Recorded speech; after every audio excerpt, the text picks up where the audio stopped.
When we think about email, the first thing to remember is most people think the purpose of email is to sell. On my list, that's number 6. Because in order to sell an email, what do they have to do? They have to open it, right?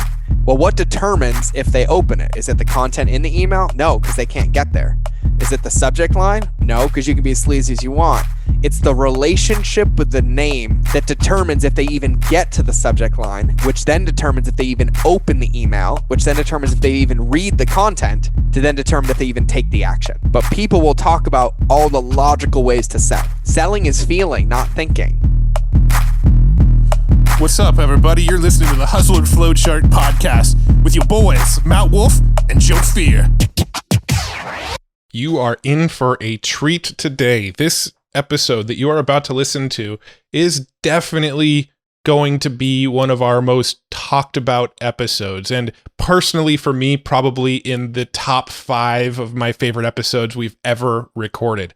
Now, we did a survey to our list fairly recently, and we asked, what types of shows do you like? What guests did you like? What guests didn't you like? What topics do you want to hear more of? What topics do you want to hear less of?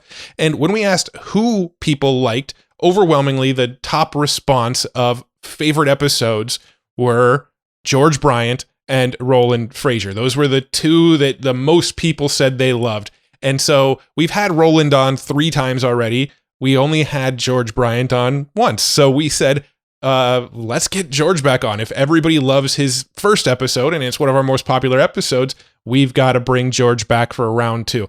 So that's what we did in this episode. We brought George Bryant back for round 2. And this one, we got ultra tactical. So in the first time around, he kind of explained his concepts from a 30,000 foot view. He sort of explained the overarching strategies and philosophies of what he teaches. Now, on this one, we dove way more into the weeds, got really actionable, really tactical. I don't know how many times in this episode, George said, man, I have never taught this stuff for free before. This is only the stuff that I teach my paying clients. Luckily, we're good friends with George Bryant, and somehow we managed to squeeze this really, really actionable stuff out of him. Now, this episode, we really, really focus on email systems. George Bryant, his very first email that goes out to his list, I think he said gets a 98% open rate, something like that. And his average email that he sends to his list gets an 87% open rate. Industry standards are like 10 to 13% open rates. He's getting 87% open rates, and he is very strategic about it. He was very methodical. He didn't just accidentally get that kind of response from his email. He has a system and a process which he maps out in great detail on this episode. Honestly, guys, this is probably one of my favorite episodes we've ever recorded, both because I love George, I love his personality, I love his energy, but also because this is one where somebody can listen to it and literally go build out what George tells you to build out and get insane results in your business. This is something that people, to get this information from George in the past, would have paid multiple thousands of dollars for.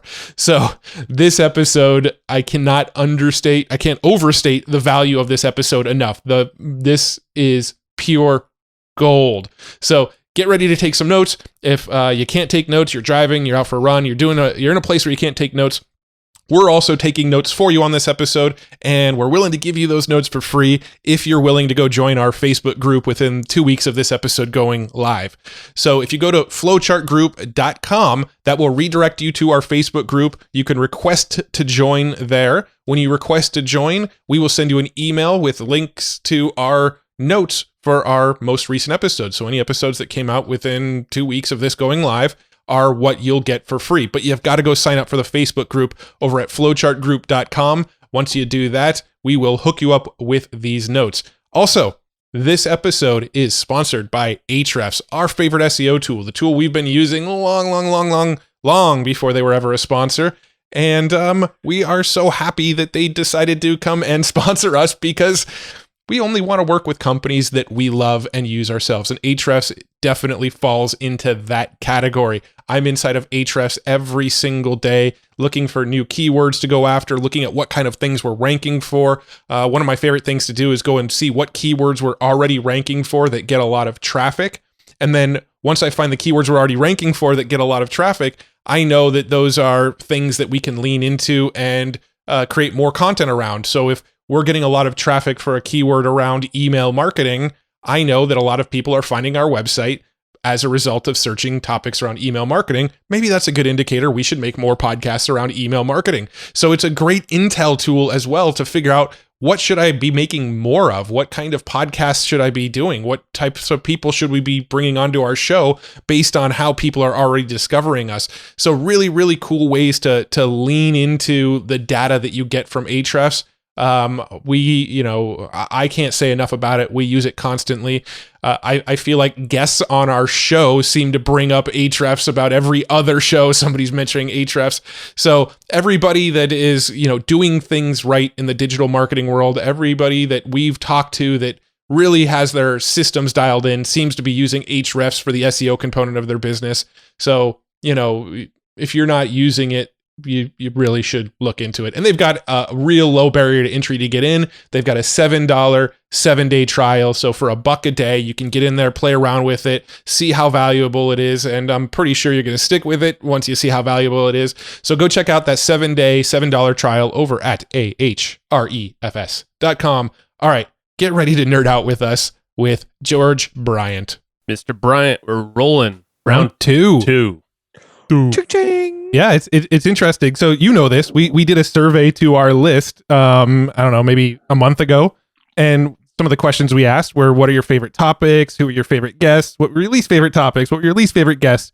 You were number one of which category? You were voted the favorite guest by the people that filled out the survey. So it wasn't the least favorite? It was either the favorite or the least. I can't remember. It was one of those two. But I think it depends on how they hear me. Your name showed up on the survey. Let's just put it that way. Yeah. So you're on the best of list for sure. Yeah. So people were saying that you were their favorite episode. So I went to Joe and I'm like, if everybody says they're the favorite episode, didn't we just give them more of what they want? I'm still waiting for you guys to launch the Not Joe Rogan show with Brad. Yeah. Well, no, it's called not Joe Rogan. Not Joe. Yeah. Not Joe Rogan. I love it, and I loved the therapy episode where you guys broke that down. Though it was dope. Yeah. I just think it's hilarious that Brad was shocked that not Joe Rogan was available. I know, and he bought it. and he bought it. All y'all listening, good luck. One day. Anyway, yeah. So this episode is an episode for the fans. This is the George Bryant fan episode. Well, last time we went deep on customer journey, relationship building, which you are the epitome of that. But also, now we're gonna deep dive into the email side, which is really the tactical of what we chatted about in round one. Yeah. I tell people and I'm actually really stoked. I'm like, Fier, you stuck a quarter me already, but literally with that customer journey, understanding the picture, I look at the customer journey like it's the human body. Email is literally the blood that circulates through the body. It is literally what keeps it going. And so it's kind of a perfect segue. Yeah. And I don't know if the audience knows this. I don't know if we've talked about it, but after we podcasted with you last time, after we interviewed you last time, I think a couple weeks later, you sent us a message and said, hey, come on up to my house. Let's go get lunch. I'll break down some email stuff for you and we'll figure out how to do some cool shit in your business in the form of email. So Joe and I drove an hour north up to your house and we had lunch and you stood in front of the whiteboard and mapped out a whole email system for, it was a blackboard. It's still there, by the way. Yeah. that good. From that day, it's still right there. That's so awesome. Right. And then, I would love you to take a picture or something. Yeah, so we went up there and you mapped out a bunch of stuff for us. And then I think we started talking about some of our new email systems on the podcast. And we got connected to a guy named Joe Kearns, who I think you might be familiar with as well. Mike Alvarez. And Mike Alvarez. And they study a lot of your stuff and your email marketing philosophy. And they reached out and said, hey, can we help you build out some of the stuff that George mapped out for you? So now we're working with Joe Kearns and Mike Alvarez to actually build out the stuff that you mapped out for us. I love it. It was the best synergy, Matt. You love it. Synergy. We love words like synergy. Everything just fell into place right after that meeting with you. And the food was so good. Oh yeah. Yeah. That was I think it was the first time we ate out in person in this whole freaking weirdness. It was probably months. It was amazing. Heavenly. Let's do it again. Let's do it again. All right. We should do it again. So are you moving out of California? Is that the game plan? Yeah. The goal is to leave California and end up in Yellowstone. Yellowstone. The show did it. No, Montana. We're going to Montana. My wife and daughter, are literally, as we're recording this, are driving and road tripping through Montana right now. They planned a 6-day trip through every city in the state. They're doing a helicopter tour of Glacier National Park. They're going to Yellowstone. They did like a historic Butte, Montana tour today, which was like, I guess, the 3rd city in the United States with electricity. Huh. And like, there's all this mining stuff. And apparently when it rains there, you have to take a shower and wash your clothes right away, or the heavy metals in the rain from all the mining will wear holes in your clothes. I've heard of the mining there being a issue. And I was like, so let's not go there. Can we go somewhere else? So they're driving like 6 hours north to Whitefish to be up in like the mountains. So That's cool. And why are you not there? yeah, Sounds well, epic. yeah, I'm a little jealous. But I was like, do we road trip through Montana with a 15-year-old and a 4-year-old, or do we keep the 4-year-old in some semblance of normalcy with daddy while mommy and daughter go explore and fall in love with it? Like, they're going to take care of it way better than I am. I'm going to focus on the wrong things. And I'm like, I've learned at this point in my life, if I just say yes, they always create the best solution. And when I try to control it, it never goes well. Good point. Well, we gotta make sure we get together while you still live in California. Oh, we will. And then again when you're in Montana, because that sounds awesome. Also. Oh, you guys are coming out. The goal is a minimum of 100 acres. Uh-huh. And then I'm not renting any more event spaces. I am building my own event space, and it will have like my gym, like The Rock, but also my office, plus also an event space on my property. All right. I love it. Oh yeah. Fire pits. There'll be outside nature. I'll have ice baths outside the room. I'll be like, hey, marketing intensive after you take an ice bath. Yeah, buddy. Oh, yes. Woo! Do a little invite Laird Hamilton over there. Go run an XPT or something on your place. I love Laird. I was just nerding out about breathwork. So, all right, we're getting off topic. Yes, let's get into some tactical ninja amazing stuff. So, you broke down these email strategies for us, and there's really kind of a couple veins we want to go down in this episode. We want to sort of get into the nitty-gritty of some of the email philosophies, and then we also want to talk a little bit about Facebook groups and engagement. And I have a feeling your philosophies in both those areas are going to have some overlaps. So let's go ahead and start with email. So what you broke down for us was this sort of system where when somebody gets on your list, so here was the big paradigm shift that we got out of meeting with you is when somebody opts in for a lead magnet, what does most people do once they get that email? They put them on an email list and they just send them like, here's the next thing, right? Like, so I just opted in for this cheat sheet around email marketing, right? So I opted in for that. You deliver it in email, but then my next email might be like, here's your next podcast episode that's completely unrelated to email marketing that I just opted in for. So the paradigm shift you gave us is whatever they just opted in for, make sure that your first handful of emails are like super tied into the thing that they just opted in for. Yes. And then once they're sort of getting used to you and getting this stuff, then you can sort of start to veer in other directions if you want to. And then you get into this whole like segmenting system, which we'll get into as well. So that one might require a whiteboard in person for the segments, but yeah, the thread you're about to pull is a really good one. Yeah. So, you can probably break down this philosophy better than I just did. So let's just dive into it. I love it. So like first, like that's probably the biggest one. So in my opinion, most people overcomplicate email with no appropriate evidence to do so.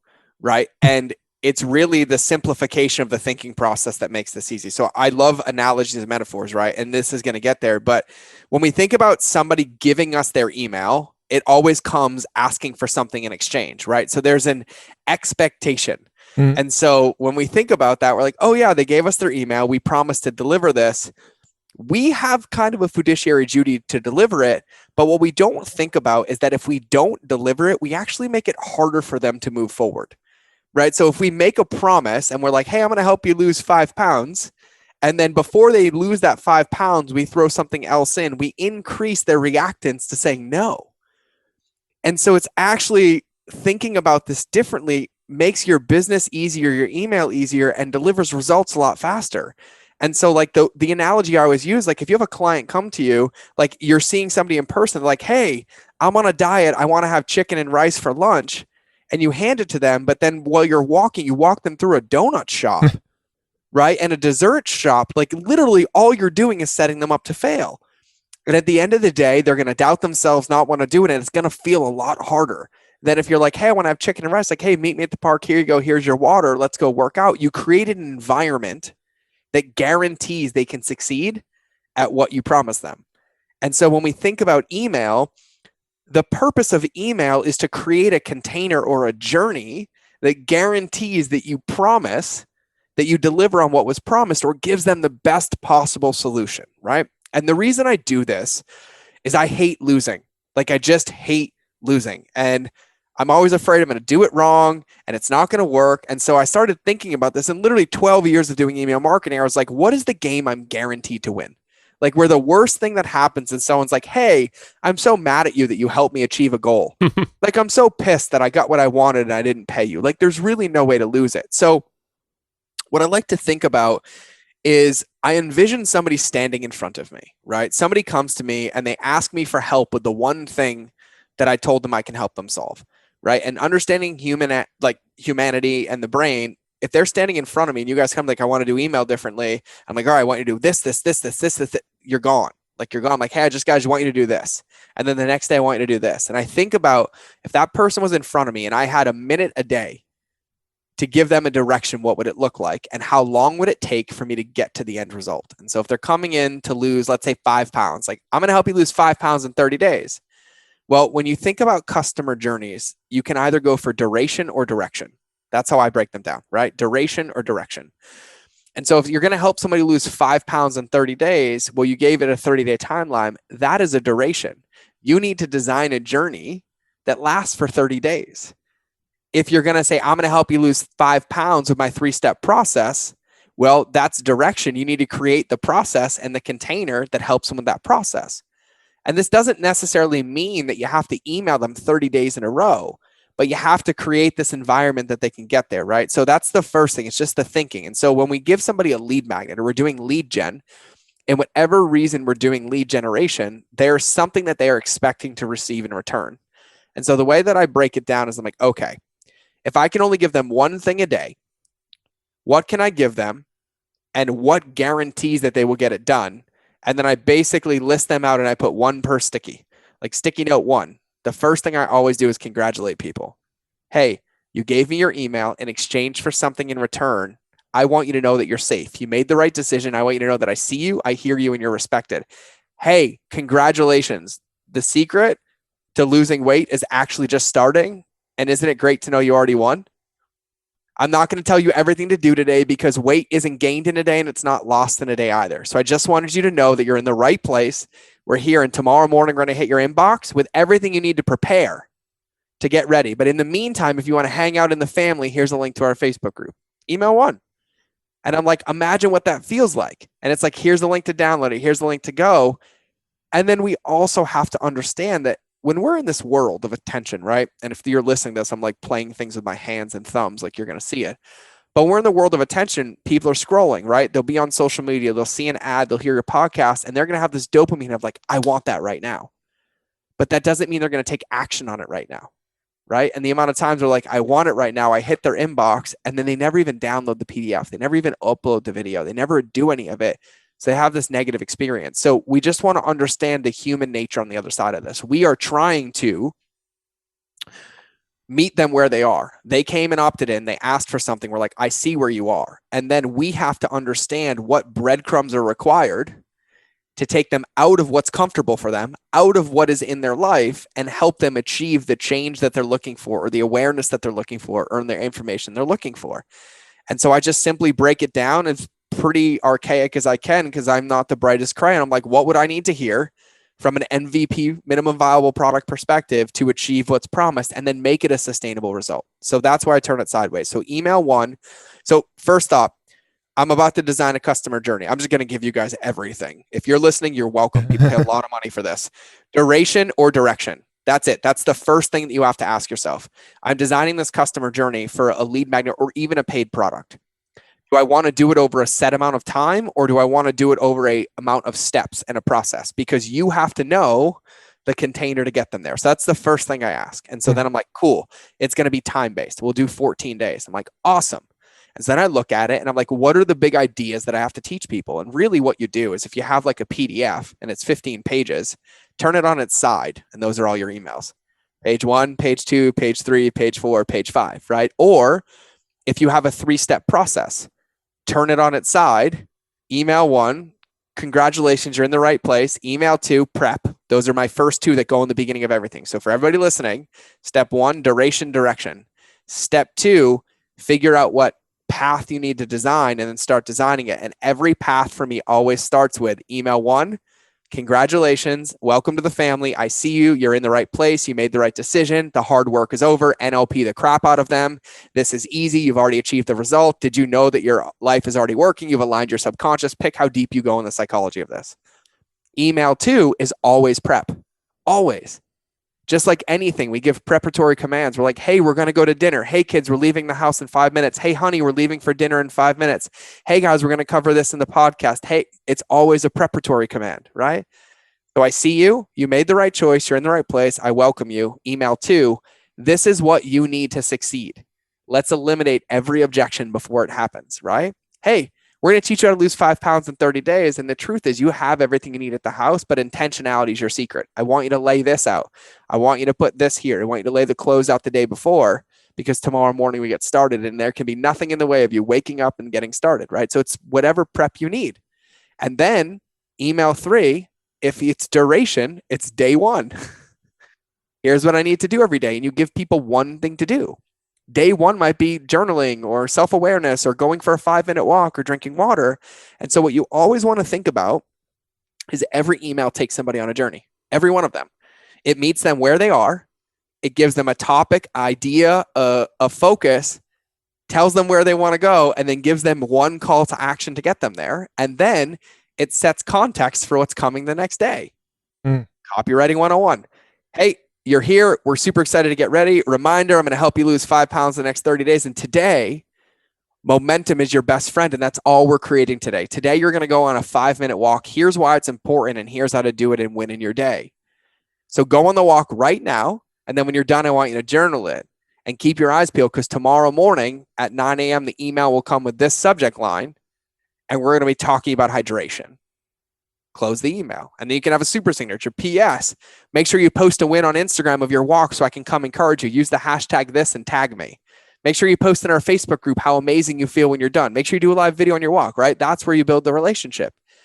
And so you basically break it down. And so for duration, it's pretty self-explanatory. Welcome, prep, day 1, day 2, day 3, day 4, day 5, whatever you need. And then at the end of it, you have to wrap it. You have to give them a conclusion. No book ends on chapter 12. It ends on the conclusion. No movie ends without a conclusion, right? So the completion is the climax, but they're also going to be like, am I complete? What happens now? So you have to complete it. You have to complete it and close it. So you give a wrap email and then you give a next step email. That could be a sales email, could be an escalation email, could be a transition email to a different sequence. But what you just built is a container.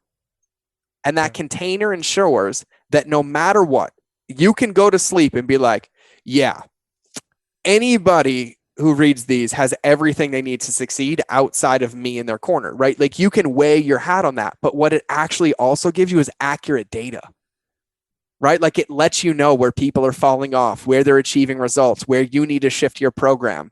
You can add questions to these emails. And so you build it. And so that's how I do duration. When I do direction, the only thing that I do is I do a congratulations, you're here. And then I do a prep to get started. And then I do like an introduction to the topic, right? So if I have one topic, I tend to break it down. Introduction, like overview, prep, execution, check-in, wrap. And so literally, I've never taught this publicly ever. You guys are, it's horrible because we're friends. And so I will literally pretend like we're at dinner. Get all of the gold. I'm like, if you are listening to this right now, like I can't even tell you how valuable this is if you literally listen to this. Yes. No, this is ultra valuable. In fact, you said so much. There's a few things I want to sort of pinpoint in on and sort of discuss a little bit. Oh yeah, can we unthread that once I wrap this one? Yeah, okay, cool. Quick. Yep. So then with direction, it's a congratulations, then it is a prep, and then I do overview of topic, right? Let's say it's 3 topics, overview of topic 1, right? And then I give them a prep to execute topic 1, and then I give them topic 1. And then I do a check-in. How's topic 1 going? Now's a good time to catch up. Make sure you're doing this. And then I wrap topic 1, and then I transition into overview of topic 2. Gotcha. right? So then when you do direction, it's typically like a genius model, right? Or a 3-step process or a 5-step process. I treat each one of those processes or each one of those steps like it's its own micro journey inside of a journey. And so that's how I do direction, and that's how I do duration. And I'm going to have my team listen to this because we will send you back the notes on all of this too, because we do take notes on every episode. Yeah, we'll just send those to you. So then that's how I see it. So to go back to what it is, what we have to understand is like human psychology, right? And just really simple, not like this crazy understanding, but like just behavioral psychology in the way that we work as human beings. When we come seek something, I'm going to give you something in exchange for something. We are advocating our safety and accountability to the person we're doing it with. There's a part of us that's like, something's not working. I need something. I want to learn something. These are the people that I'm trusting with my email to deliver what was promised. And what's missed is that if what was promised is not delivered, they end up having their last interaction with the brand be a no. And so they can't buy, they can't escalate, they'll stop consuming social, and they'll stop engaging just because subconsciously they felt like they didn't get what was delivered. And so then we understand that like we're changing somebody's beliefs. We're shifting them from where they were to where they want to go. And I could garden hose you all day, and you're only going to remember like 3% of it, right? But if I give you 1% a day for 30 days, you'll probably remember all of it. And at some point, you get enough endowment with what I'm doing, you literally can't leave. And so it's all of these things that are just relational being put into practice. And so you have a lot better chance. And so like with companies and physical products companies, I do this with supplements all the time. The guaranteed way to grow your supplement company is spend the first 30 days making sure they take your supplement every day and achieving the result that's there. It's habit building, right? It's all habit building. So go read Atomic Habits by James Clear, and then ask yourself, where can I harp on habits and make myself a part of a habit, not the habit itself? Because then you're a tool for them, but they're winning and they're like, oh yeah, this feels good. Oh yeah, this. Oh, when I drink water, I think about Joe and Matt. Oh, when I do breath work, I think about Joe and Matt. And that's the game. And so it's really, really important that I tell you, just take a step back for a minute. And the way that I look at this, I'm like, if I had them standing in front of me to close this loop, and I had a minute a day, and I had to get them from where they are to where I promised them they can go, what would I give them that day? And then what would that journey look like? And then that container I just gave you guys is the exact way that I designed these. Dude, I think that's a great container right there, is just a minute a day. What do they need to further this journey that we know that they already gave up something of theirs, their trust, Yeah. and it's going to further them. So we're always going to give them more than what we took. Well, and what we have to remember is there's this, I don't want to call it thought thinking, but I think there's this disconnection from understanding that when most people are seeking something from you, there's already not enough space in their life to have it. Right? Like they're already full and then looking for something, right? So if you want to understand this really, the book, The Catalyst by Jonah Berger will help you the most. But when somebody is in their experience, right? And then they peek out a little bit of like, I want something different, right? They have what's called a zone of acceptance. How far they're willing to push out of that zone to create something different. Mm-hmm. But if the time commitment or the energy commitment or the hard level is too much, it falls into the zone of rejection. And so the thing that's designed to help them, if too far out or too complicated or too hard or too overwhelming, will actually create more reactance and have a negative effect. And so like my brain is always like, breadcrumb, Jack and Jill, breadcrumb, Jack and Jill, breadcrumb, Jack and Jill. Like I say it all the time. Yeah, you're not trying to just, I mean, I feel like a lot of us, and I know we've been guilty of it, let's just give them everything that we think they need or what they gave us they gave their email to us. Well, let's just give them everything that they asked for. Well, let's break it up for them, actually. Yeah, it's doing them a disservice by just going like, here's everything. Like they don't have a journey. They don't know which thing to start on. They don't, Yeah. And then what ends up happening is they're like, I knew I shouldn't have done this. This is too hard. It was easier to stay how I was. And then they stay stuck in a pattern. And we as business owners are like, I swear I'm here to help you make your business easy. And they're like, why does it always feel hard when I see your content? Yeah. Right. And then that's where people start to sense this incongruency at a big level of scale. Right. Like, and there's examples around us, right? Like it's Nike says, just do it. Right. people don't feel hard, or when they pay, it's like, no, it's easy. I just have to go do something. Like Mel Robbins' 5-second rule. It's not like my 55-second rule or my 5-minute rule. It's like, what can I do just to get somebody in movement, get them in momentum, get them in progress? And so what you end up doing when you can do this and break it down is when somebody's in their current state, they're in their world that they're in, and it's a really easy yes, because it's, I just need you to read this for 10 seconds. I just need you to do this one thing. I just need you to think about this one thing, write this one thing down, schedule this one thing in your calendar. You're starting to give them corroborating evidence that it's worth changing.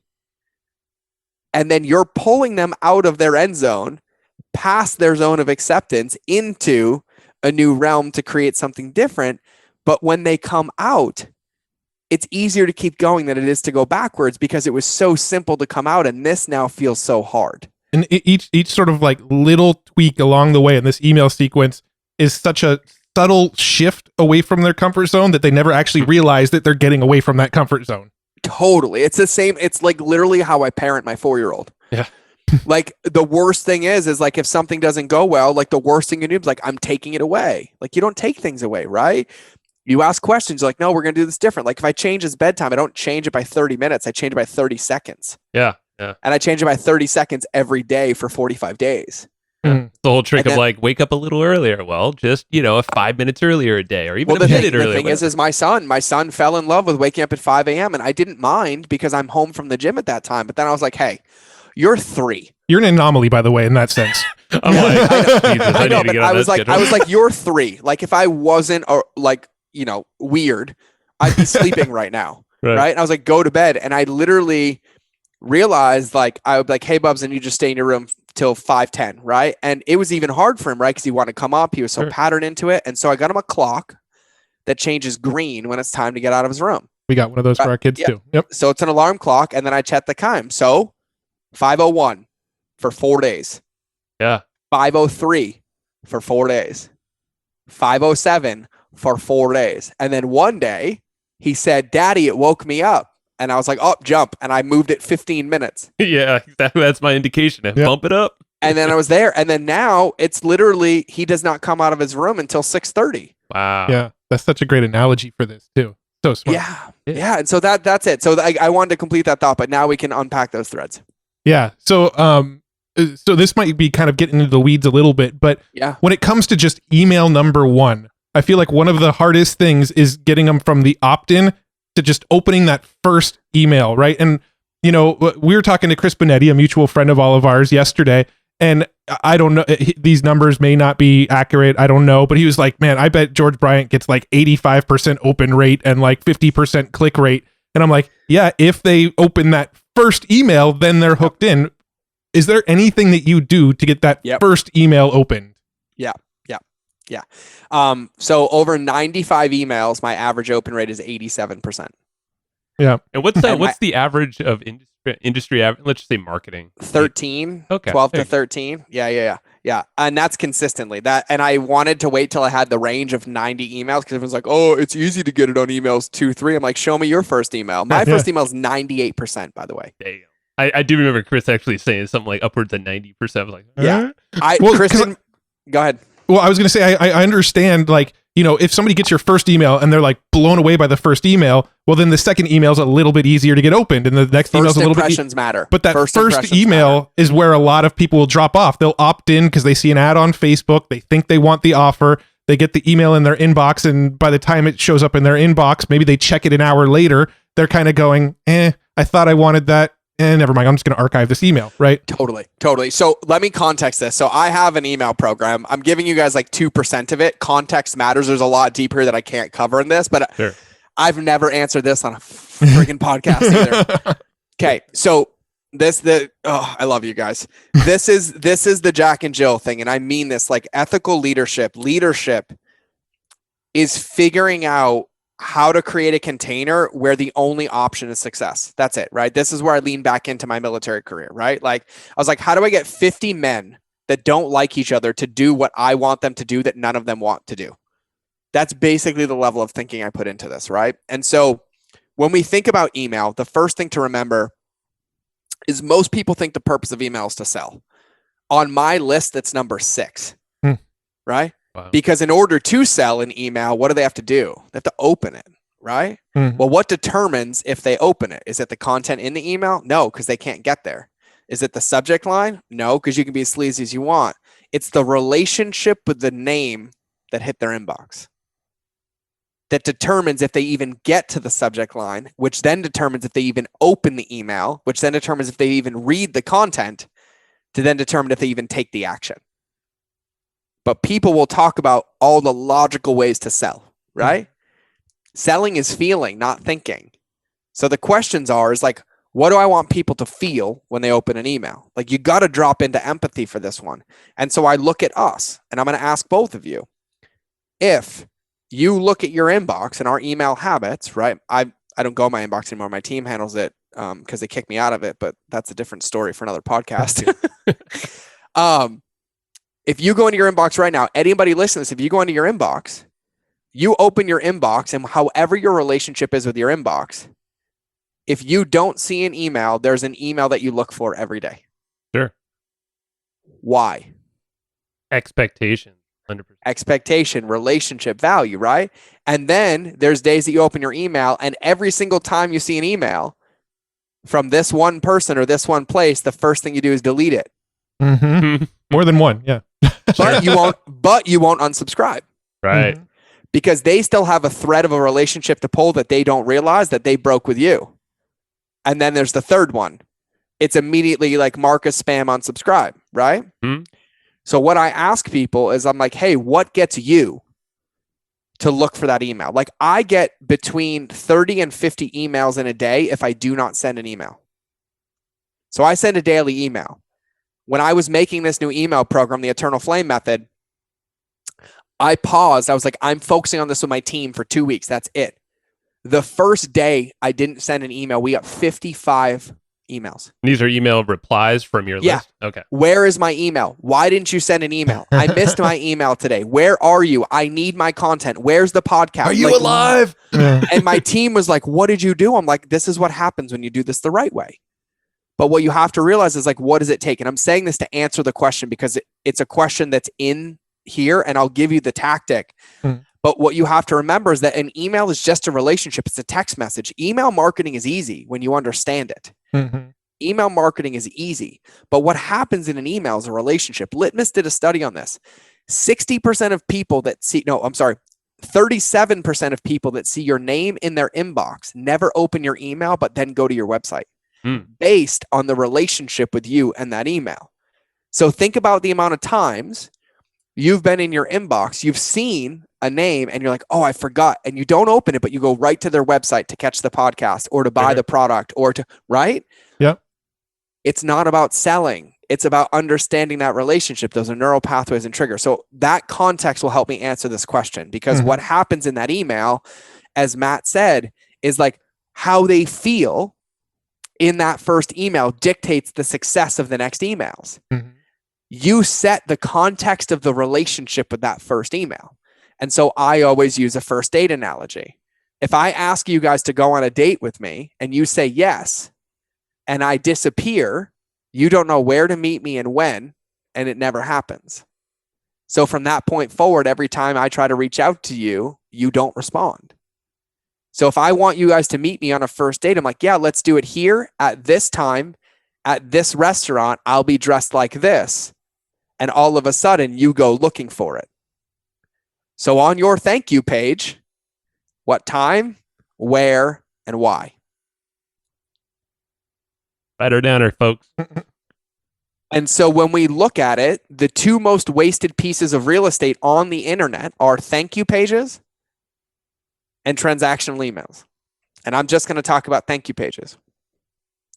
When you promise somebody something and they say yes and they opt in, a millisecond later, you have the option to blow their mind. And what do we leave it to? Thanks. Check your inbox. It'll come in 5 minutes. Oh, talk about letdown. Talk about letdown. Well, we were even talking to some other email guys an episode not too long ago, and they were saying you shouldn't even say the word thanks, because then it's like they did something for you. And really the frame needs to be flipped. You're doing something for them. Yeah. So you know how I always talk about that first email that says, congrats, you did it? Yep. I put a video on that page saying, congrats, you did it. The hard work's over. Mm. I want you to know you're in the right place and you already have it. Hey, it's in your inbox, but before you get there, I want to give you a surprise. Who doesn't like prizes, right? I'm like Santa Claus. Boom, boom, boom. And I throw them a gift. And I let them know what I promised them is in their inbox from this name with this subject line. And in order to succeed, I want you to open the email, click on it, and go to page 4. So when you understand cognitive biases, the Zeigarnik effect drives people nuts. They cannot not open it because they need to know what's on page 4. Sure. Yeah. But if I tell them that all I want you to do is get started today and just take a minute when you open the PDF to go to page 4, that one thing on page 4 will transform the way that you do X in your business today. And I mean it, and I make sure it's there. It has to be ethical. But now you think about it and you're like, oh, the journey started on the opt-in page. So I might as well give them the next step on the thank you page. And how do I build a bridge between the thank you page and their inbox? Well, this isn't where's Waldo. Just tell them where Waldo is. Don't make them work more. And so like when I look at leadership, right, there's a Brazilian Jiu-Jitsu teaches this better than anything, right? So if you're a practitioner, you'll understand this, right? And I did this as an event, and this is the best way to visualize email for me. Okay. So I had my mastermind together. I had 50 people in a room, and I have 2 Brazilian Jiu-Jitsu black belt instructors in my mastermind, right? So I knew this would work without even telling them. And so I stood in the front of the room, right? And my whole room's in a U, right? So it's like a 40-foot U. And I threw a water bottle like 30 feet. I bottle flipped it and actually landed straight up. It was money. And I was like, okay, who here's a leader? Like I asked my whole group, and I was totally setting them up, right? And everyone was like, I am. And I love him to pieces. I won't put his name on this, but I love him to pieces. And he's like one of the best high ticket closers in the world. Like I've watched him close $500,000 deals on a 15-minute phone call. It's mind blowing. And so like, he really is good. And I knew, and he was the first one. I was like, cool. So he's sitting in his chair, and I was like, get me to the water bottle. And I closed my eyes, right? And the water bottle's 30 feet in front of me. What do you think the first thing he said is? Walk straight. Yeah. So I just kept walking into the table. Yeah. Oh no. And then he's like, take 1 step. So I took a 1-inch step. And then he's like, get down. So I jumped on the floor, like on my belly. And then he was like, stand up.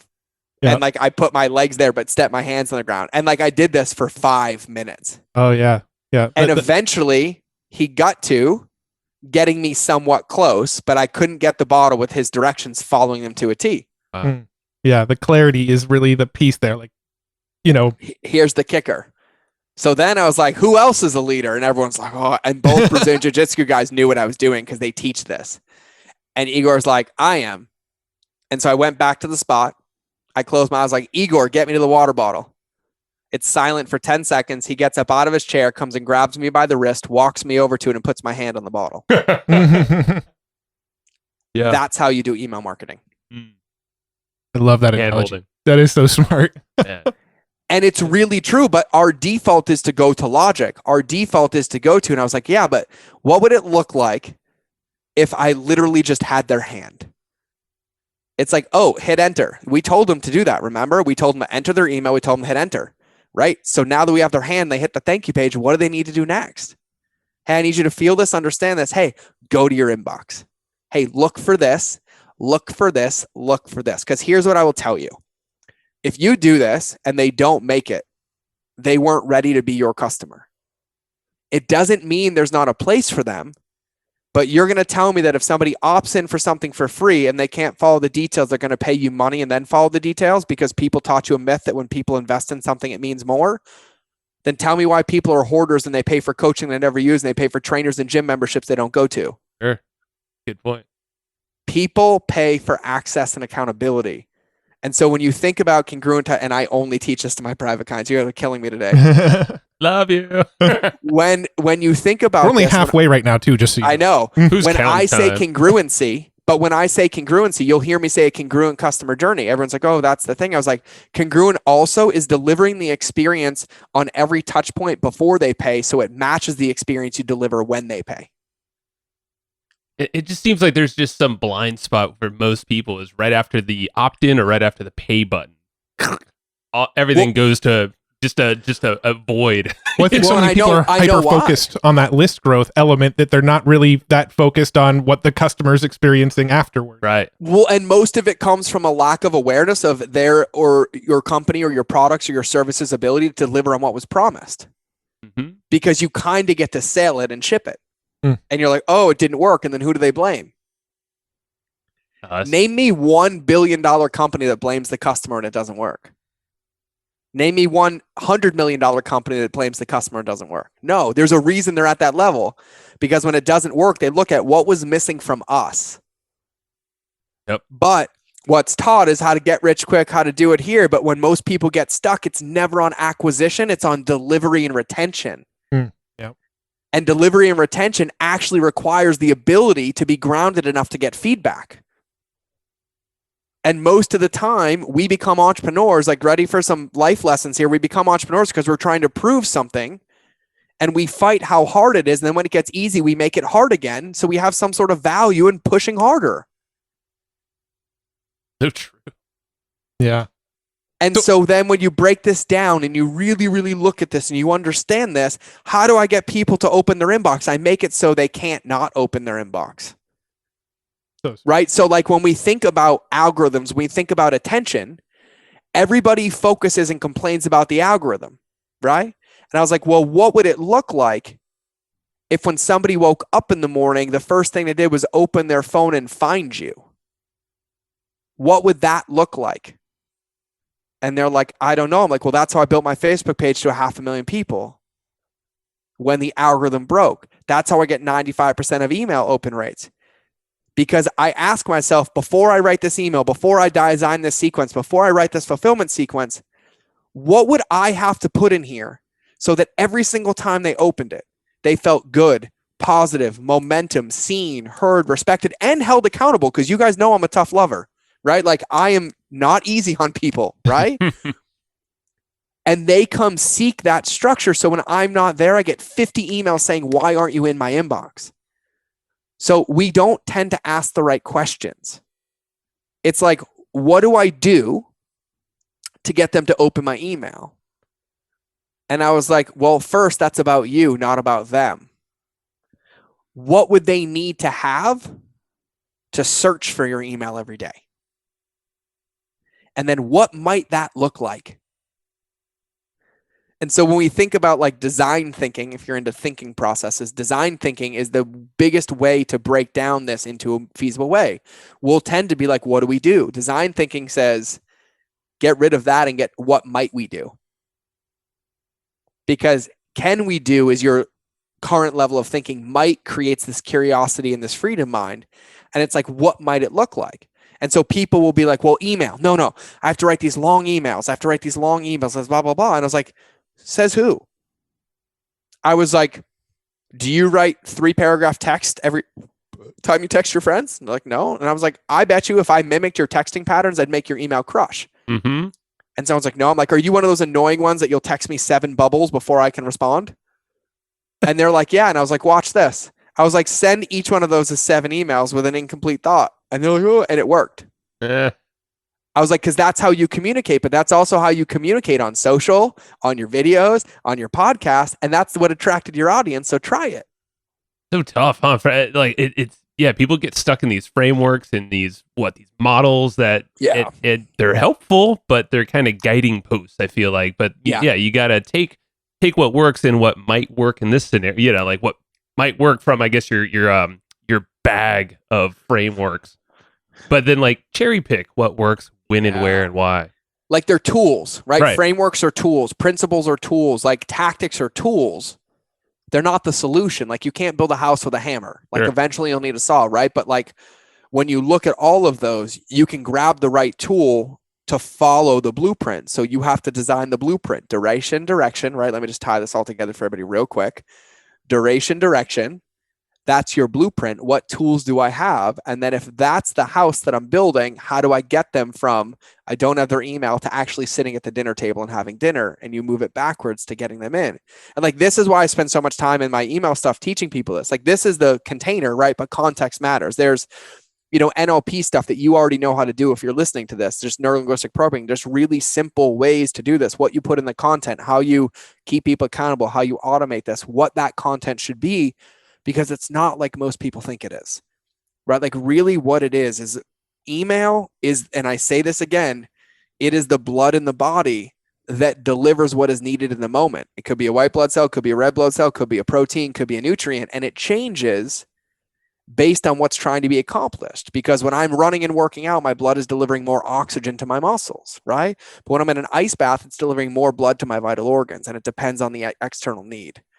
And so that's what you have to look at this for when we think about email. And really, my biggest problem with it, like if I could leave anybody, if you're listening to this, here, I'm going to program your brain right now. Email is easy, email is easy, email is easy. What gets stuck is people like email's hard, so we don't send one. It becomes a self-fulfilling prophecy because you're just further disconnecting yourself from the people who pay your bills. Mm-hmm. Right? And then we're like, oh, they don't buy. I'm like, why would they? Oh, they're disappearing. I'm like, they have to. Well, I need to make more money. And I was like, well, don't go adopt any more children so you can feed the ones that you have. Yeah. Right? And I think it was Justin Goff who said this. Justin Goff's an amazing direct response copywriter. But there's this analogy with email. And you said this, Matt. Everyone's like, how do I get more leads? How do I get more leads? How do I get more leads? Wrong question.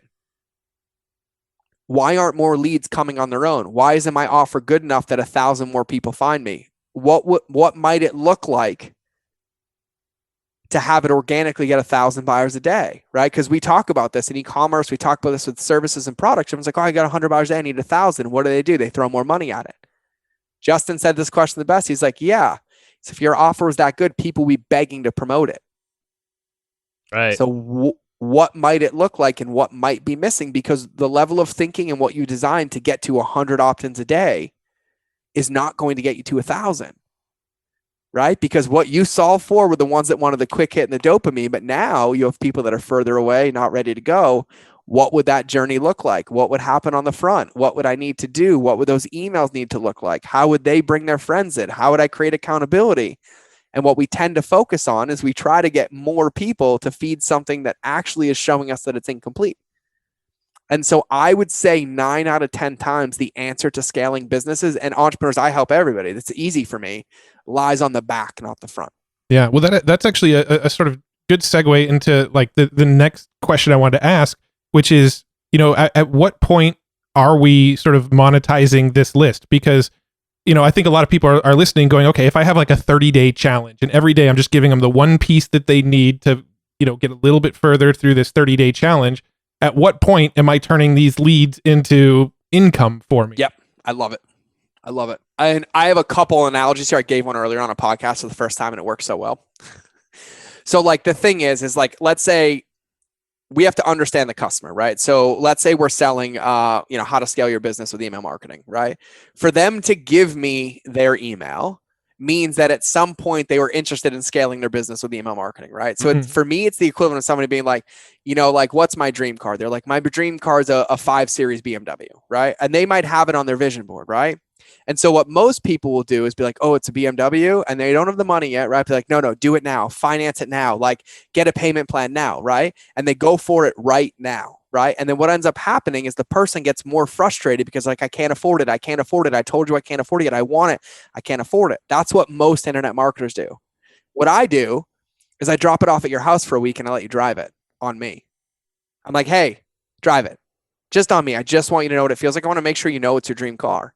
And I was like, I'm just loaning it to you. It's my personal one. Like, go drive it. And they're like, cool. And I was like, give it back to me. Watch how fast they make the revenue. If it's what they wanted, right? It's no different than walking through a shopping mall 20 years ago.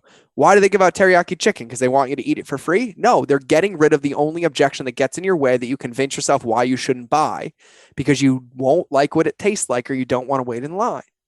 So they give you a taste. Once you taste it, you're in. And they're like, oh, and you're like, oh, I don't have time. They're like, no, we have it ready. Right? That gap between I can't and it's possible gets closed. And so when we think about email, we think about customer journeys, we think about products. Why do free trials work so well when done correctly? Because they get to taste it. Why do samples work when done so well? Because they get to experience it. Yep. Right? And so once you get a taste of it, it shifts your thinking because you had an experience, not a thought. I would also add that it probably definitely takes a decision away from their having it. You just took something off of their plate for them. It's 1,000%. that analogy of walking through the mall. It's like, I don't know what we're going to eat. Is it going to be the freaking corn dog place over here? Is it the pizza? Oh, no, this guy's got teriyaki chicken in my face right here. It's free. Oh, good. All right. Boom. Done. It's game over, right? So what we have to remember is that human beings want to be led. People don't pay for the best products. They pay for access and accountability. And this is cheesy, but if information was the secret, everybody would be rich, happy, and in shape. Right. Right? That more information leads to stress, anxiety. I would say, overload, a lot of unopened emails. And if it was the product, then people would leave the products they complain about. But how many times have you heard people complain about Androids and never leave and Apple and never leave? Mm-hmm. It's the relationship. It's that container that's built. And so this is me answering the sale email in a very indirect way that matters to make it effective, right? And so what most people will do is they'll be like, give me your email. I opted in. Hey, by the way, you're missing something. Give me your credit card. You'll have this, you'll have this, you'll have this. I'm a choose your own adventure type of person because when was the last time you went from, I met them to they're my best friend and best man in one day? I met them to they're my business partner in 1 hour. There has to be a container for an experience. Yeah, Joe and I are the exception. Well, exactly. I mean, we're already on the. Well, we're the exception we are too. As well, yeah. True. We guys hung out, but then it was there. But we had context. We had a warm introduction. Then we were there, and then it got deeper. And then I was like, "Hey, can I donate a 15K day to you guys?" You're like, yeah. I'm like, "Let's go. Right? Yep. And it gets there, and it gets there, and it gets there, right? But for me to have met you, and then us to hang out on the podcast because come to my house. I'm going to do it. And you're like, what? Mm-hmm. And you might have said yes because it was there, but it still just didn't feel right. And then it wouldn't have been effective because it wouldn't have been receptive, and then it wouldn't have been implemented, and then it would have looked bad on me, and you would have been like, this guy's a kook. Well, right? You got to give some prep. You got to warm it up. You got to do all this stuff. So when you think about selling, the reason most people lose is they go right for the close. But what you have to remember is when you go for the close, you're convincing somebody to buy. So you're fighting reactance. You're fighting objections. But when you create a container that's like a magnet for them to come in, and then you just put some containers on it, they all come in when they're ready and they never leave. And so instead of everybody buys on day 1, some buy on day 3 and day 7 and day 20 and day 40 and day 50, depending on where they are in the journey, but you create a container to do it. So in the example earlier, if you want to sell your programs, duration, direction, you're helping somebody lose 5 pounds in 30 days, you can write those emails. You can have a super signature on the bottom, number 1 that says, and by the way, I realize not everybody wants to do this alone. If you want to jump on a call with me and my team, and we'll just do this for you, tell you your macros, tell you what to eat, and hold you accountable, click here to schedule a call. That's 30 touch points of selling in 30 emails. Right. And you're just waiting for each person to get on the call when they're ready, not when you tell them that you're ready. And so you end up having this breadcrumb trail, right? And this is the definition of a quote unquote funnel, is the longer somebody stays in your ecosystem and the deeper they get, the more narrow it gets until they end up at your door. Mm-hmm. This is it. And so then if you have that passive, right? So when I send emails, I send value-based emails. And then when they go to a blog, they're value-based blog. But what's on every blog? Best product to buy, best opt-in, and other content to look at, right? It's choose your own adventure. Super signatures everywhere. Mm-hmm. As long as somebody has a complete experience, you can sell. So in that 30-day sequence, I deliver the result. The ones that are like me, type A's like us, like give it to me, already removed themselves and paid. Those are the easy ones. They're the easiest customers to get. They're the 10 a day that you're guaranteed to get, but your business isn't built with the 10 a day or the 5% that convert off the top. It's the 95% that need a home created so they can all convert. And so then when they have this complete experience at the end of it, you're left with one of two people. One, they achieved the result. And then you sell to them and they're like, I realized I never needed you, which they wouldn't have been your customer in the first place. So they go tell everybody about you. The same person who completed it was like, hey, I want more of this. Thanks for the sales email. I'm going to buy. Or the person who completed none of it, who then sees the email and is like, I need to buy. That completion of a journey is actually the best way to sell. Yeah. We're using the super signature in everything now, and it's increasing our revenue across the board. And got to give credit to Dean Jackson as well for that. Dean invented it. Yeah. The super signature thing is one of like the sort of brain dead dumbest things that we weren't doing, right? So Simple. Yes. Yeah. Well, like I feel stupid for not doing it earlier, right? Because like, so basically the way we've shifted our broadcast emails is we stopped focusing on trying to promote anything and just we'd write emails about like, hey, here's a valuable lesson that we think you'll enjoy, with almost no calls to action in the email other than that super signature at the bottom. And that has been more effective than us putting promotions in front of people. Yep. Yeah. And so I'm saying, so for all of you listening to this right now, what I want to remember is, so my goal for everybody listening to this is to blow up your paradigm when it comes to email, right? Like when we get into this, like Joe and Matt, you guys have experienced like what this looks like from like a tactical strategy point, right? And it's really important that everybody listening to this, that you understand there's a big picture here. And I'm not doing this to scare you, but if you do parts of these without the picture, they become ineffective because there's parts of the machine, quote unquote, that are required. So I want you to think about this in your business. So like with a super signature, it's really important to remember my super signatures, especially the one I gave you guys, are very intentional. And so what my brain is thinking about, right? One of the things that I teach is the 4 types of customer journeys, right? There's only ever 4 customer journeys that can take place in your world. Somebody's ready to buy, learn more, opt in, or leave, right? And so when I think about emails, if I'm sending these value-based emails and I'm delivering on a promise, they already opted in and I'm helping them with this value achieve what was promised, right? If they're ready to buy, well, there's a link in the super signature. If they leave or they're not interested anymore, I give them like a group to go into, right? So what I'm doing is I ask myself, how do I plug all the holes in the boat, right? Like, how do I put a Band-Aid on all the little scabs that just keep bleeding and keep bleeding to keep the blood inside and the email going? And so what I'm always asking myself is, where might somebody leave? Where might somebody leave, right? Because what people tend to focus on so much is just the people that buy. How do I get more people to buy? I was like, but that's why you lose the game. Because then you spend 100% of your time trying to get 100 more people to convert 5 of them when you have 95 people waiting to be converted if you build the container in the journey. And so I've seen this where I've seen like 9-part super signatures and 10-part. And I was like, no. The email, the purpose of the email is to meet the core denominator where they are and take them where they want to go. The super signature is there to plug the leaks. That's it. Yeah. And so the question would be like, if the content wasn't there, or maybe they missed a day or something was missing, what would it be like? Oh, maybe it's schedule a call with my team. Maybe it's make sure they're in the Facebook group. Maybe it's make sure they're listening to the podcast, or maybe it's an episode related to the topic to go deeper, right? It's this ancestral thing where you want to keep them in the world and not let them leave so that you can deliver on what was promised over an expanded period of time. Yeah. Not right now.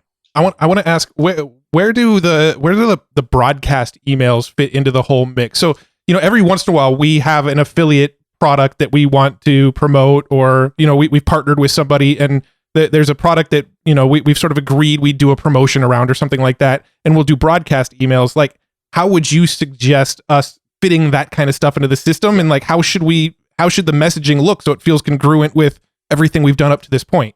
Yep. I love it.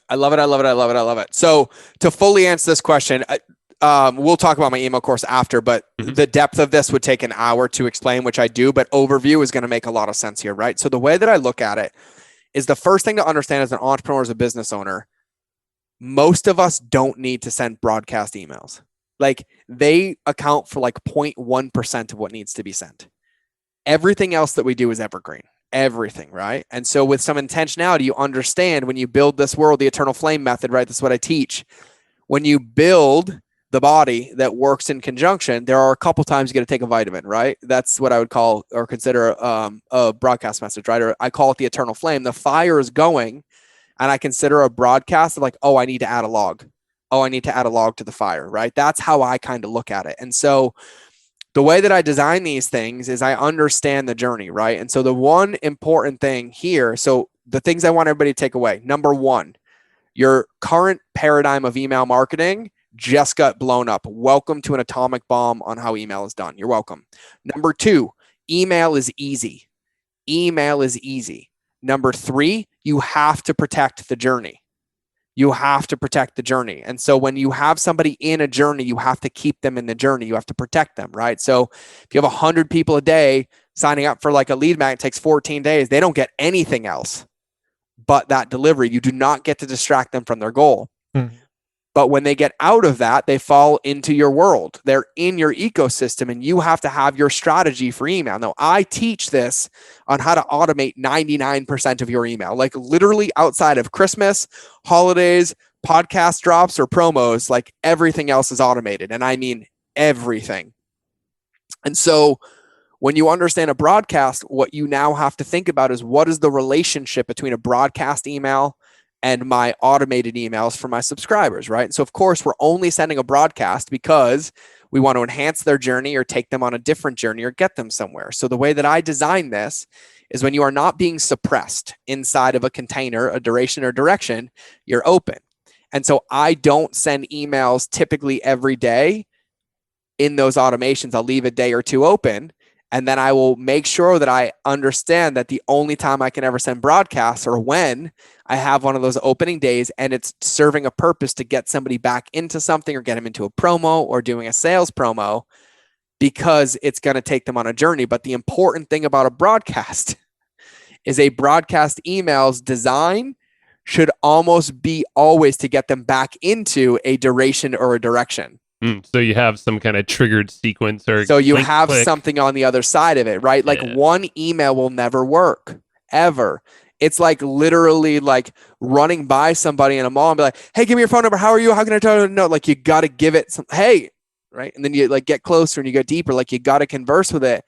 And I see this mistake a lot. Like there is no way, any way, shape, or form that I would ever tell anybody to look at your big list, whether you have 10,000, 100,000, or some of the lists that I've managed like 5 million people, and think that one broadcast email sent out to all of them like a shotgun is going to have a positive effect on the business.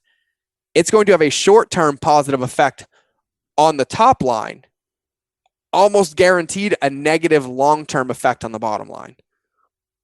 Because nowhere, I have somebody that saw it, and of course we get that same 10%, 5%. They're like, yeah, that's me.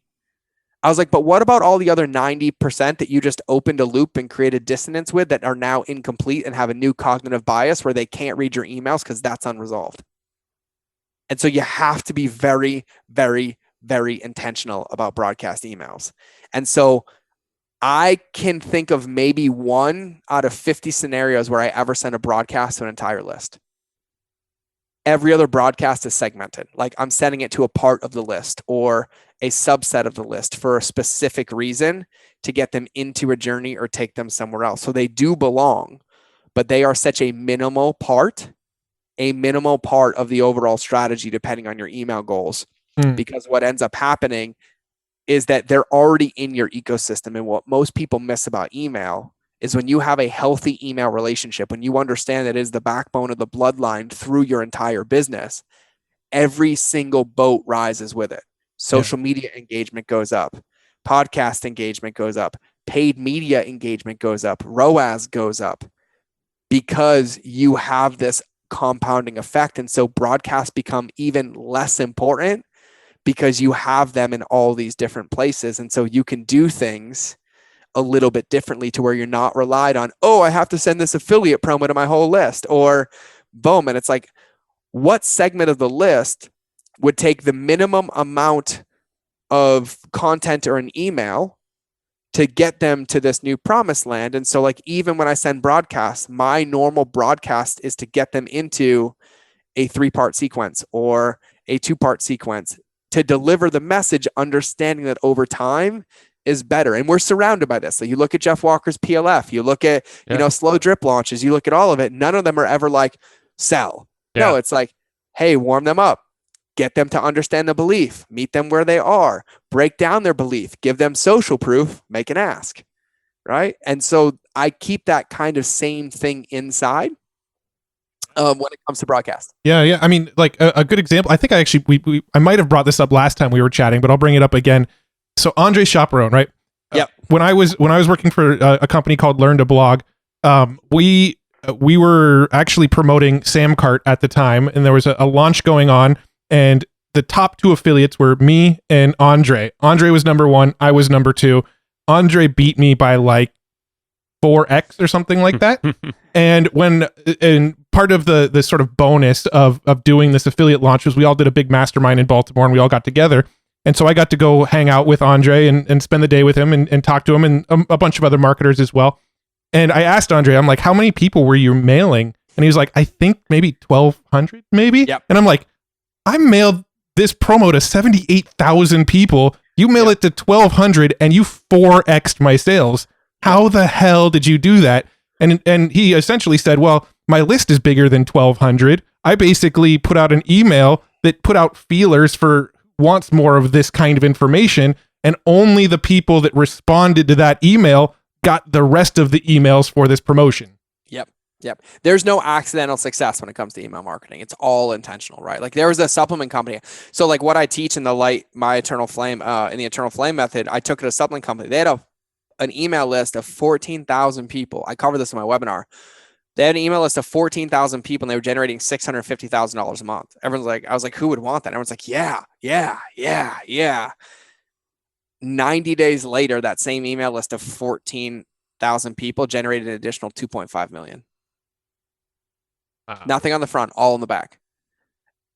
And it was maybe 60% of just what I taught on this podcast for free. That is well, amazing. how about this, George? How the heck can people go to that webinar, at least join the program if they're so there's two of you listening to this right now. You're like, I don't care what it is, what it takes, I'm in. Those people, you just go to lightmyeternalflame.com. It goes right to the order form. It lays down everything. And it's I do upsells too, but watch how this is done ethically. The program's $14.97 for right now, and by the time this comes out, it should still be because we last minuted this. It's $1,497. I think it's 3 different modules: the foundation, like the paradigm, then the actual implementation, then the scale strategy on the back end, like the automations of all of it. And we have templates, and we do all of this. And I break down everything, all the examples, all of it. And then when you get to the thank you page, you'll see what an ethical upsell looks like, because you can't even get to until you've already bought and it's a right fit for you. And so then we offer, like, if you want support with my team, there's a link to get on a call to make sure it's a right fit, and then we'll help you implement all of this. So that goes to the order form. It's lightmyeternalflame.com. And then if you're like, okay, I don't want this guy's bat crap crazy, because I forgot if I can swear on your podcast or not. You're fine. And I just want to go. I've been really good today. You have. And I know. And I just want to go to the webinar. It's theeternalflamemethod.com. So eternal, not internal. That goes right to the webinar registration page. And I actually teach that webinar live every single week. And because I love it, I absolutely love it. But I just want everybody to understand, like, I'm going to say this again. I'm going to say this again. I'm going to say this again. Pin it on your forehead, tattoo it on your hand. I don't care, whatever you look at the most. Email is easy. Email is easy. And you need to understand that, because if you don't email, you are literally sucking the blood out of your body and expecting it to work. You're trying to run a race car in an empty tank. It is the biggest secret when it comes to success of business. And it's also the biggest culprit of failure that takes too long to be realized before it can be fixed. Because the realization of not emailing and not touch pointing and those relationships deteriorating take time to be realized. And so by the time all those subscriptions are getting canceled, or people aren't buying, or they're not recommending, it becomes too big of a problem to fight. And then you have to start over again. And so, like, I say this because it's not talked about enough. It's like, oh, buy my traffic. I'm like, stop competing with the algorithm monster when you don't have to. Right? Like, this is not the algorithm monster. And so I want everybody to understand, because, like, the 3 beliefs that I really focus on a lot with this is that email is easy. Like, email is genuinely easy. The big one is, and this is my favorite one, I cover this a lot, I can't hear one more time my email's worth $1 an email a month. It makes me want to shove a pen in my eyeball. What do you say to that? Other than well, I broke down a case, so I had to look, because this came up. It came up in a Q&A a couple weeks ago. Right? I was doing a Q&A about this, and someone's like, yeah, but somebody said my email's worth $1 an email a month. And I was like, okay, you want that? And they're like, yeah, cool. I'm like, have a fun business. So I went and grabbed one of my case studies. I broke it down. One of them got to $178 an email a month on the same list. Right. And so, like, when you think about this, I think one of the biggest things in all of this is the intentionality that goes into it. Like, the questions you asked, Matt, are mind-blowingly powerful for everybody. And I hope everybody understands the depth of those answers. Like, everything that you need is in there when you think about it. But what you'll catch is that at every point, what we're asking ourselves is like, what might this look like for the customer? And what might this feel like if it was easy? What's the one thing I can give them? What's the one next step? How can I make this a journey versus like a punch in the face, right? So somebody I told the analogy to it, everybody's trying to building these drive-throughs to create a magical experience. At some point, you have to realize you can only create a magical experience inside of a restaurant. Like to have it, the chef come out to the table, the amuse-bouche, the taste, the experience, the laughter, right? Like I think the closest thing is how well Chick-fil-A does their drive-through, but even then I'm still unfulfilled when I get to the back end of it, right? Like That's right, the back end. And so like that's really what it is, like email. And when we talked on the first podcast about customer journey, when you understand that whole echelon of customer journey, now you understand how it all fits in and what that keel in the water is. Like this is the thing that and I read all of your guys' emails and I love them and I'm watching them and doing it, but it's really, really, really powerful when you aren't competing anymore, when you're relating to people where it's not, and people know, like there are a lot of people on my email list and they know I'm not the only one. They're not the only one getting into it. But when they respond, it feels like they're the only one. Mm-hmm. They're like, oh, this is it. This is it. This is it. This is it. When you watch that carry over, like I have a bunch of people with pitchforks that will defend my honor past my death on social media just because I send them an email a day. But what that realizes into and what that turns into is massive amounts of opportunity. And like, I'll give everybody a tangible example because people think I'm crazy. People think I'm crazy. Like I gave everybody here a massive amount of gift in your business because when you implement this, you come to me for more and you come into the program, we're going to skyrocket it, but you get to win first. I close more 6-figure consulting deals from email than I do anything else. And it's always the same. I give a keynote. I answer questions at the end of the keynote. They come ask me, they tell me their business is broken. I realize I can fix most of it in 20 minutes with some information. I was like, take notes, hit record on your phone, give me your email, and I'll answer it. And then I'll email them like 3 training videos, right? And I'm like, hit me up when you're done. And then this is what I do. As soon as I send that email, I immediately write 3 more emails and I pre-schedule them 30 days, 60 days, and 90 days into the future with a subject line, hey, just checking in on you. Hey, how's it going? And I do it all in the first moment. And then every single time, and I mean most of the time, I'm met with around like day 90 or right after that within time. Hey, we're ready. Where can we wire you 6 figures? We need you to come to the office. Yeah. Hey, where can we pay you? Hey, I don't actually need you, but I just wanted to thank you. We generated $1 million in revenue. Can we send you a $30,000 check? Right? Like you have to remember that this is a long game. And I don't want to be a walking tweetable, but Cynic says it the best. Like this is the infinite game, but you cannot create like infinite revenue streams by playing a finite game on the front because you are burning the bridges with the people that determine if they ever pay you again. No robots, no algorithms, and nothing of my awareness automates somebody's credit card going into your system. That is an emotional relationship with a human being that is building a feeling with you. And that feeling determines if they ever give it to you again. And that determines if they give it to you, their friends give it to you, their business partners give it to you, or their team gives it to you. And the one place that I guarantee you that you can control that relationship for the positive is email. Every single time. Perfect. Damn, that's powerful. I mean, there is so many other rabbit holes we could go down, but I have a feeling this isn't your last time on this podcast. I feel like he already gave about more than half of his training that he charges. Yeah. No, there's more in this. And I will tell everybody, there's depth here, right? The biggest thing for me here is like, I don't want to, and let me just pre-qualify. If you are coming to look more money, you're a scam artist, like just get the F out of my life. Like just go. Take this, go burn bridges, end up in prison, broke, and somewhere else where somebody is coming to save you. Like this right. Matters, right? Like this really, really matters. And the biggest challenge for me with entrepreneurs is everybody is running around saying like, I want to build a legacy business. I want to build the legacy business, but they model transactional businesses. Study the greats.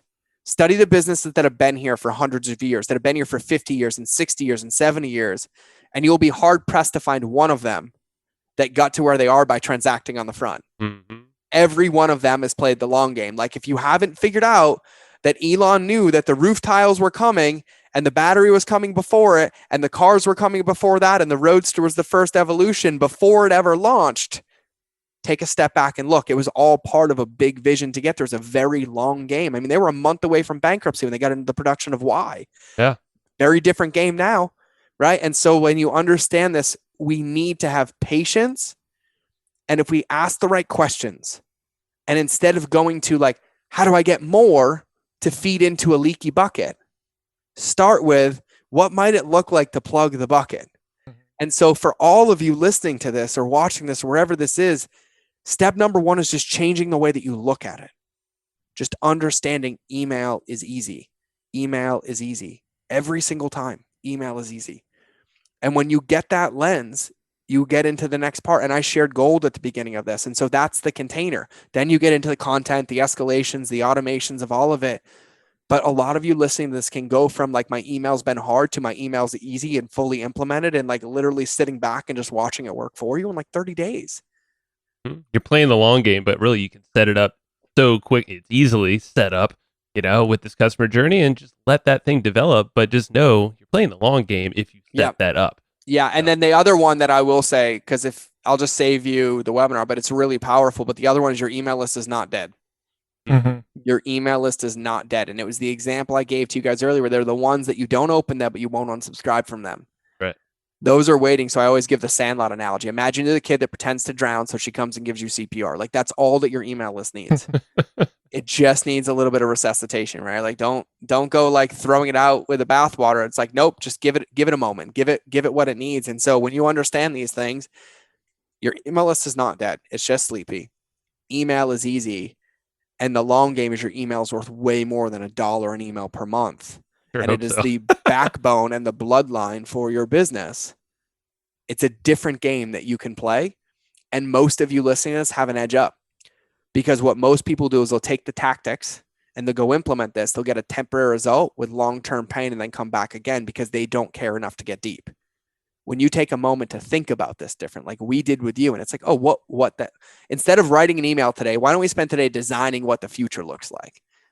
Like, dude, that was a total paradigm shift too. Like, when we went up there, well, I was first talking with you on the podcast, chatting outside, but we've been doing email marketing for 12 plus years. It's like, and then there was one conversation with you seeing on the board, and we're like,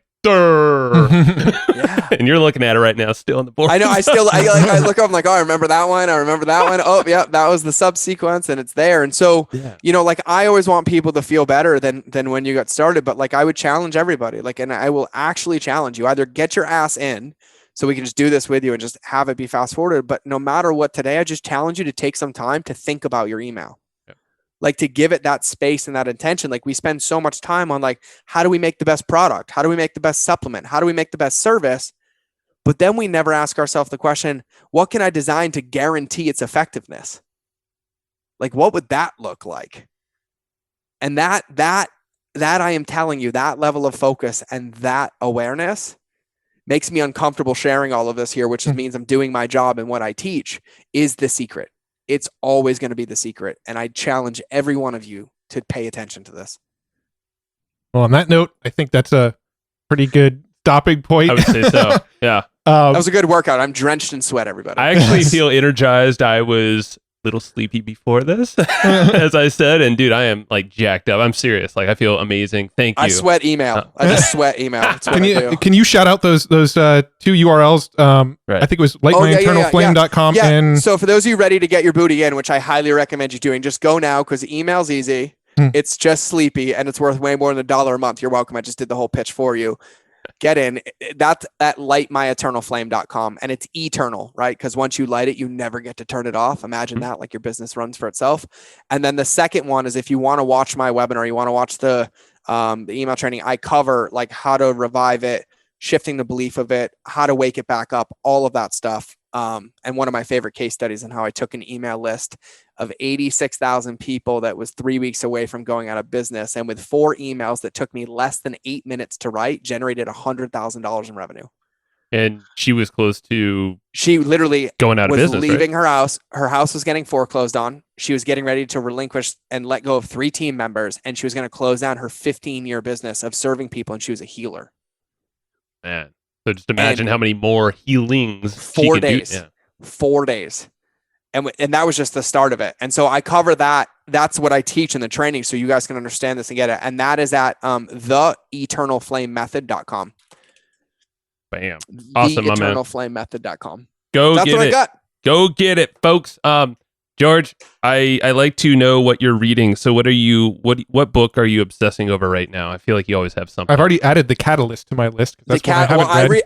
I read The Catalyst on like a repeat. Yeah, like you said that last time we met. Literally repeat. It's probably one of the most underutilized tools when it comes to entrepreneurship because it's it's basically the epitome of marketing done correctly. That's really what it is. So this is a really interesting one. So I'm reading 2 books. I just started them by Gregory Boyle.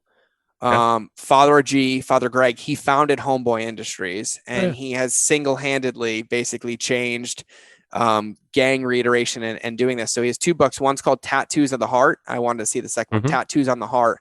And then the other one is Bark into the Choir, The Power of Radical Kinship. And I'm going to say this to everybody. If you have not realized that the secret to building a long-term business and understanding the power of relationships, community is going to be your secret, and understanding kinship and compassion and how to infuse that into your marketing is the secret. So I read books like this to help figure out how to get more of that inside of what we market. Those are I know about Homeboy Industries and the fact that they've made some massive changes to the fact that I've heard of Tattoos on the Heart, not the other one. I'm going to pick them both up though. Yeah, the Bark into the Choir is the newer one. It came out in 2017. Cool. But yeah, that guy's a walking testament to like what caring and customer journey can do in the world. And so if you take that and you imagine what he did for gang reform and reintegration, can you imagine what it will do for somebody who just needs to lose 10 pounds or just needs to email differently or just needs to coach differently? That's powerful. The secret. Like that's one of the secrets. So those are the things that I obsess about. So I just finished re-listening to Man's Search for Meaning for like maybe, I don't know, the 100th time. I'm on my first read through of that one right now. Starting it. Yeah. Such a good one. It's such a good one. And so one of the secrets here, and I love that you asked me this, like when I'm reading, I tend not to go for business books. I tend to go to human books. And then I figure out like where that principle or where that viewpoint or where that paradigm could then fit into this customer journey. Where could that fit into email marketing? Where could that fit into paid media? Where could that fit into messaging? And quite frankly, it's why I'm successful. Yeah. All right, my man. I'm going to let you go. You were already way too gracious, but we'll do it again. We'll do it again. We're going to get more secrets out of you. Oh, it's all going to help everyone. All right, my man. Thank you. Thanks for having me, guys. Thanks for everybody listening. Holy crap. My brain feels wonderful. Yeah. No, that was... I think we got way more out of George than we anticipated, as well as way more than he anticipated giving. That's a common trend we have with people. I mean, George is, yes, 100%. Yeah. The question, though, is what is George going to get out of you? Yes. What are you going to do with this information? Like, the stuff he was talking about was sort of what he mapped out for us when we did a sort of coaching session with him a few months back. He legit gave us, he gifted us a in-person, like basically a half day or full day, whatever it was, coaching. He said it's a $15,000 thing, and it legit was a coaching session that reshaped how we think marketing, or email marketing. And that we did that after our first interview with him, and so we decided, you know what, we have got to bring him back on, because the last time we kind of looked at it from a 30,000 foot view. We wanted to zoom in because like we knew he's an email guy. Like he gets email better than anybody I've ever talked to. So let's zoom in on his email strategies for an episode and get real tactical with it. And dude, he freaking delivered on that episode. Like that is an episode that I am going to personally refer back to multiple times. And when we finished recording, Joe like looked at me. He's like, "You need to send that to Jacob. You need to send that to Joe Kearns. You need to send that to everyone. Basically, everybody that we're working with on our team right now needs to hear this episode." Well, even George was saying, "Yeah, you got to send it to my team." Yeah, he's gonna put it in his members area for paying customers. This episode, he's like, "There's stuff that I haven't even taught in there or stuff that I leave for my $100,000 clients." Yeah. So you're welcome, y'all. But the bigger question is, what are you going to do with this? Like, think about that, because I mean, George is not and this was a last minute booking actually as well. And in full transparency, I screwed up on the date at first, so we actually had to move a couple calls. Thank you, George. I love you. And that is the odds honest truth. So he was here for us, for you. And so really think about like, even if there's just a single nugget do something with it and run. And if at all, if anything resonated here, go to those 2 URLs that George was throwing out there. Either the webinar or just jump straight to the program with him.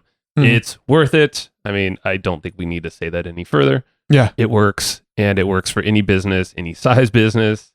It's people. Yeah. I mean, I feel like I shared my biggest takeaways from George, like in the actual episode itself. But, you know, if anything we want to like recap on this one, like what was like something that I don't think we can recap the way that he did it. But well, I know there was so much in there, but yes. Like what do you feel like from this episode was like, holy shit, that was something new that wasn't there, new in my brain now that wasn't there before? I would say the duration and direction actually really helped. Yeah. So that was his first step. And he didn't say this, but I wrote it down. It gives context.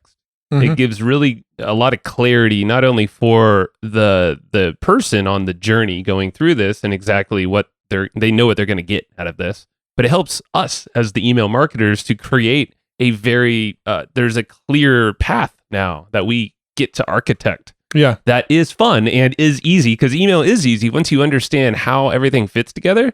It's a blast. I even said this to Joe Kearns, who's helping us out with the emails. Joe Kearns and Mike Alvarez, always got to give a shout out. This is extremely relevant. So go talk to those guys if you're looking for some hands-on help and stuff. Don't know the URL. I know it's magic something with it. Magic with a J, but I don't know their URL. But just Joe Kearns and Mike Alvarez, you'll find them. Yeah. Or text us or something, email us. But like, I think that duration and direction. So the duration is obviously time-based. Now you have a container of how, you know, you can lead someone to a result and give what they want. Then you're going to build a bunch of trust. And then the other one was, you know, direction. So it's steps and processes. And that's similar to how we're building out ours right now, where it's a very, you know, it's a 3-step thing that we're giving them, 3 emails, process, plus some other cool stuff bundled. That's a duration. And then now there's a whole path that you can architect behind that. Everything was laid out in this podcast. That's ridiculous. Yeah. I think one of my big takeaways, and I don't think he used this wording when we met with him, but it clicked, and if he did, it didn't click then, but it clicked now, was that whole concept of when you're writing an email, and let's say you only have 1 minute to tell somebody what's the next best step they can take today, like taking that to your email. Like if I only have 1 minute to convey, like, okay, you're on this journey, what's the one thing you can do today that's going to take you one step further in the journey, and you only have 1 minute to say it. That's your email concept. And that to me just made, you know, email is easy. That concept right there just made email feel real easy to me. It's breadcrumbs. Yeah. That's it. And we all overthink it. But yeah, with this framework, with the mantra of email is easy, because it is true. Your freaking email. You send texts every day, you know? I just got I got a text from George just now. Connected. Hey, George, thanks. I just looked at my phone. But like, we're all sending texts. Yep. Email's text. It's communication with a person. And I mean, it's even easier than a text probably, because there's context. Yeah. You know, you created a journey and they have self-selected themselves on that journey. So all you're doing is just furthering that journey, furthering them closer to the goal that you want to take them to. Exactly. Damn cool. All right. This is a long episode, so yeah, I want to listen back to it. Yeah, we'll keep this outro shorter than normal. Yeah. Make sure you get the notes, flowchartgroup.com. You can join the Facebook group. When you join the Facebook group, we're also going to send you a link to where you can get the most recent notes. Yes. We keep the notes free for the first 2 weeks from this episode going live. So you got to go sign up for the group and we'll send you the notes. But again, you got a 2-week window. So flowchartgroup.com to go do that. Yes. And I just want to shout out George's. I mean, we are not getting a cent from him, you know, selling his training to you if you choose to go there. But lightmyeternalflame.com was to the That's offer. the offer itself. That was the offer. And then the webinar is theeternalflamemethod.com. Yeah. And we will link those in the show notes and in the notes. If you choose to get them at Flowchart Group as well. Go do it. At least go watch the webinar, because I know Matt and I we even told George, we're like, send us the webinar. Like, we got off this call and bought one of George's courses. We actually did, yes. He literally sent us a link to one of his courses, and Joe and I just bought it after doing this call. Like, here, go pay for some coffee for you and your family tomorrow. Yeah. And also shout out to our sponsor, Easy Webinar. They are amazing, absolutely amazing, very loyal to our show. They've been with us. There's a reason, because it works and you guys love it. You guys have told us Easy Webinar works and you guys love it. So if you're doing webinars or if you think you're about to do some webinars, that's your tool. There's no other tool that we would recommend because they do it all. So it's getting better all the time. They're learning. They have a team. They're always on top of the trends in tech and all that. So easywebinar.com/hustle, easywebinar.com/hustle. Get a fatty discount just for you. Awesome Hustle and Flowchart peeps. We love y'all. Hey, if there's someone in your life that needs some customer journey or just if you think someone's just pulling their hair out around email, send them this. Send them this. Yeah. They'll thank you. This is the best conversation I've ever had on email marketing. Period. You're done. Yeah. End of statement. High five. Have a good one, y'all. Thanks everybody for listening to this episode of the Hustle and Flowchart podcast. Before taking the time to listen, we want to give you something a little bit special. Every single episode that we do, we actually have somebody on our team take notes. We basically have a Cliff's Notes version of every episode where you can go and find all of the tips and tactics that they laid out, all of the resources that they laid out, all the good stuff from this episode. We actually have a nice simple notes version that you can find on our website. So go to evergreenprofits.com, find this episode that you just listened to, and give us your email address and we'll send you the notes. Thanks for listening.